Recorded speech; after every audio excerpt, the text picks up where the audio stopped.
Hello everyone, welcome to another video. In this video, you will learn about the East Indians. The East Indians came from India. The first group of Indians came from Chota Nagpur, Burdwan, and Bankura. They were brought by the Europeans to work on the sugar plantation. They came on 2 ships to British Guyana. The ships are the Whitby and the Hesperus. They arrived on the 5th of May, 1838.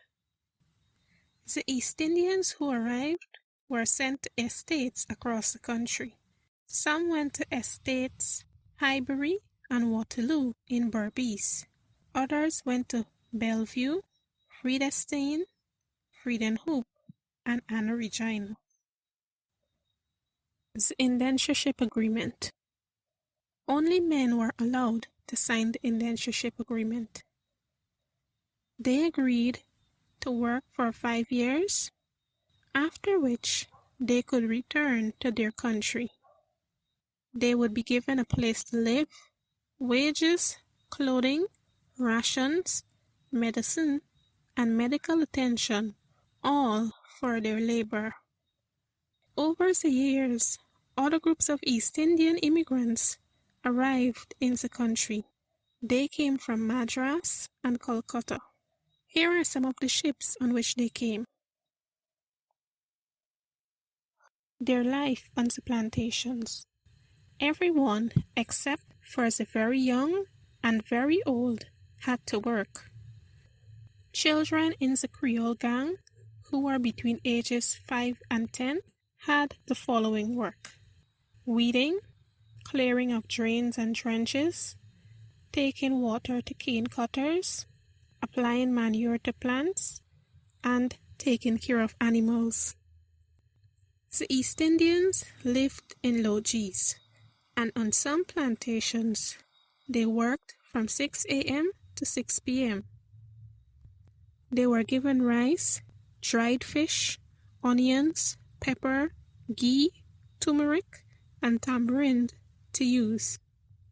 The plantation owners also give them a yearly allowance of 2 blankets, a dhoti, a jacket, a lascar's cap, a wooden bowl, and a brass cup. How they were treated. Some plantation owners treated the Indians cruelly. They were flogged with a cat-o'-nine tail, while some of them were locked in a sick house. Because of this treatment, the immigrants often ran away. When they were captured, they were beaten, and a salt pickle was rubbed on their back. On other estates, the Indians were treated well. After the indentureship period ended in 1843, some of the immigrants returned to India. Others received land in exchange for their return fare home. On their lands, the East Indians built homes and places of worship. The government of the day realized that if all Indians returned home, there will be a labor shortage. As such, they created land development schemes to persuade the Indians to stay. The land development schemes were instituted on the east coast of Demerara, Berbice, and in Essequibo. The East Indians were also given assistance to acquire lands at a very cheap price. They bought Unity Lancaster, Windsor Forest, La Jealousy, and Hague.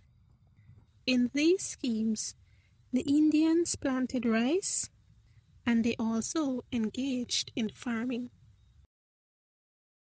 Strikes on the sugar plantations. While working on the estates, the East Indians and plantation owners had differences which led to strikes and riots. Here are some of these disturbances. The Devonshire Castle Riot. This occurred in September 1872. Workers at this estate protested for higher wages. 5 workers were killed during the riot. Some years later, on Plantation Lenora, on the 16th of February 1939, factory firemen shared their grievances about having to work long hours without extra pay. This caused other workers who were also dissatisfied to engage in strikes. 4 persons were killed, while several were injured during the strike. On June 16, 1948, workers on Plantation Enmore striked and protested against a new cotton load system. During this protest, 5 workers were killed and 14 were wounded. Today, those 5 workers are known as the Enmore Martyrs. The East Indians have contributed in many ways to Guyana. Some ways in which they have contributed are food, dal and rice, roti and curry, dal puri, sweet meat like mithai, clothing, sari, shalwars, kurta.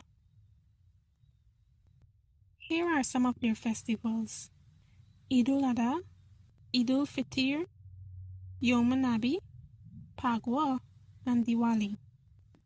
These festivals are also national holidays in Guyana. Musical instruments, dances, and jewelry. Like, subscribe, and share for more videos.